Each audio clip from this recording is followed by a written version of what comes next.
Probably the first and one of the worst road experiences we had. We were driving from Nashville to New Jersey in a Honda Civic.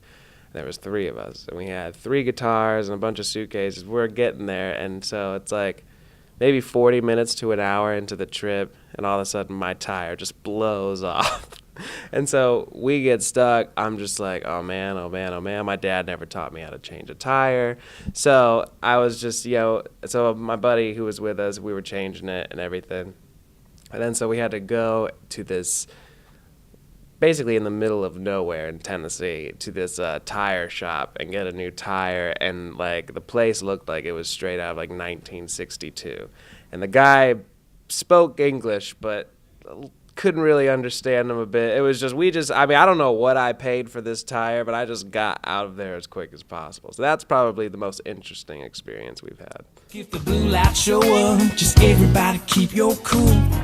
I was actually in Toronto on the Taylor Swift tour, so I celebrated my 21st birthday in Canada, where you only have to be 19 to drink. So it was a little humorous, but it was cool. I got to play my first stadium at the Rogers Centre there in Toronto. That's right, I said it, it's gonna be epic! Yeah, no, when I moved to Nashville, I was 18, but I started traveling, going there when I was 17, trying to just meet songwriters, get involved in the scene there, and just, trying to make a name. And so when I moved down at 18, I got this 1-bedroom apartment, slept on the floor for like a year and a half, and we just kind of played every open mic I possibly could. I was just trying to meet everyone and anyone. And so after about 2.5 years of being there, I ended up getting a meeting with Showdog Universal, and they were just really digging the music, and I was working with a producer at the time, Jamie Houston.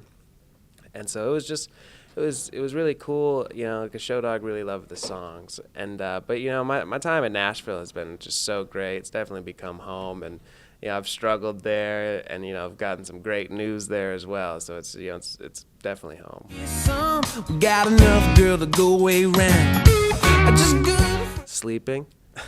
Doing your laundry? Doing my laundry. Yeah, no, if I have a day off in Nashville, usually I'm just taking it easy. I'll call, like for instance, I just had a day off there, and I just went out with some friends, got a couple beers, and went home, did laundry, and slept. So.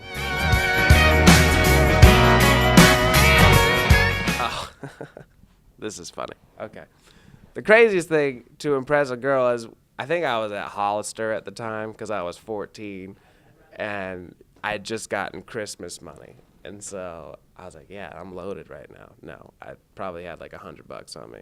And so this girl I was with wanted this shirt, and I bought it for her, and I thinking I'm like, big pimping and all that. But so we're walking out of the store. I turn after I paid. I'm feeling, pretty good about myself. Turn after I paid, catch like a little leg off a coffee table, and fall flat on my face in front of everyone in Hollister. And this was like Christmas season, so everyone and their moms are there. It's ridiculous. And I just get up, didn't look at anyone, and just walked right out. So that was probably embarrassing, also stupidest thing I've done to impress a girl.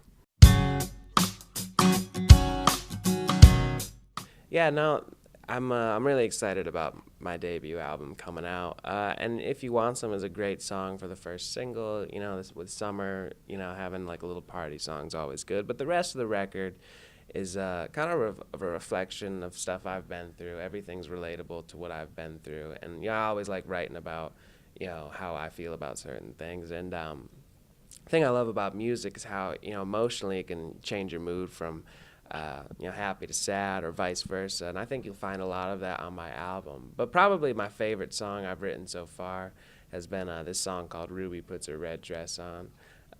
And I think I love it because I love the melody. I really love the lyrics. I think it's, one of the better songs that I've written. And it's just, I think it reaches a really emotional part of the heart, really. And so, I think I love that one a lot. And also, another song I have, Why God Made Love Songs, is a song really about, how much I love music, how much I love songs, and how, certain songs can trigger like a memory and take you back to where you first heard them. So. He's here to party too. It's probably gonna get a little. One thing that I noticed the first night I was out there is just how she stares right in the camera, and she's just got the look, and she knows, what she's doing. She's really just in the moment, and I've had to capture that, and also I capture some things even from Ed Sheeran, who's also on the tour, and so now when I'm on stage, I'm really just. I've never played a place that big before, and so I'm trying to capture the people not only in front of me in the pit, but also the people who are in just the furthest stands, all the way up in these stadiums. And so I think you have to do that. And I've learned a lot from her and Ed in doing that. So.